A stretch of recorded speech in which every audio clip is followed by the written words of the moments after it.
Platform మీద ఇంకా ఎదురు చూస్తూనే ఉన్నాడు పార్వతీశం. ఆకలి, అలసట, కాస్త నెమ్మదిగా దిగొచ్చే చేతిలో పల్లీలు, చుట్టూ కొంచెం శాంతి. అంతలో టికెట్ అడిగాడు ఒక దొర. టికెట్ ఇచ్చాడు పార్వతీశం. దొర జేబులో వేసుకుని ఏమీ మాట్లాడకుండా ముందుకు నడిచాడు. ఓరి బాబోయ్, నా టికెట్ ఇంకా గోవిందా? భయం ఒక్కసారిగా గుండెల్లోకి దిగింది. వెంటపడ్డాడు. రైలొచ్చింది.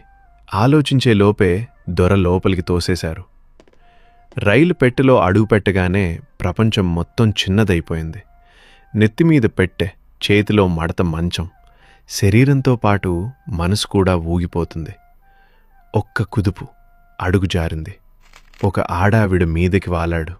అవమానం. తేరుకునే లోపే వెనక నుంచి మరో కుదుపు, చుట్ట నిప్పు బుగ్గకు తగిలింది. మొర్రో! నొప్పి కంటే అవమానమే ఎక్కువ. ఇంకా తూలుతూనే ముందుకెళ్లాడు. చూస్తే చంటిపిల్లాడు. పడిపోతే వాడిమీదే పడతానన్న భయం. పక్కకు తూలాడు. పిల్లాడిని తప్పించబోయి తల్లికి చిక్కాడు. తర్వాతింకేముంది? అందరూ బళ్ళున్ నవ్వారు. నవ్వుల మధ్య అమాయకుడు ఒంటరిగా నిలబడ్డాడు. చెంపమీద చేయి, ముఖంలో అయోమయం. చుట్టూ చూశాడు. సీటు కోసం కాదు, మనశ్శాంతి కోసం. ఒక మూల సీటు ప్రత్యక్షమైంది.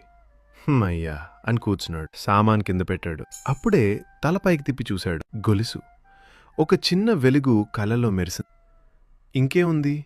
కొబ్బడతాడు, ముడి. మెల్లగా బిగించి మళ్లీ చూశాడు. అంతలో కుయ్యోమంటూ రైలు ఆగిపోయింది. అందరి చూపులు ఒక్కసారిగా ఒకే ఒక చోటికి కేంద్రీకరించుకున్నాయి. పార్వతీశం. రైలు పెట్టె తలుపు తెరుచుకుంది. ఎవర్రా గొలుసులాగింది? మాటలే లేవు, కళ్ళే మాట్లాడాయి. అప్పుడు మనోడికి అర్థమైంది. చేతులు జత చేసేశాడు. తల వంచాడు. తెలియక జరిగింది సార్. చెయ్య పైకి లేచింది. భయం. ఇది తప్పు, కాని నేరం కాదు.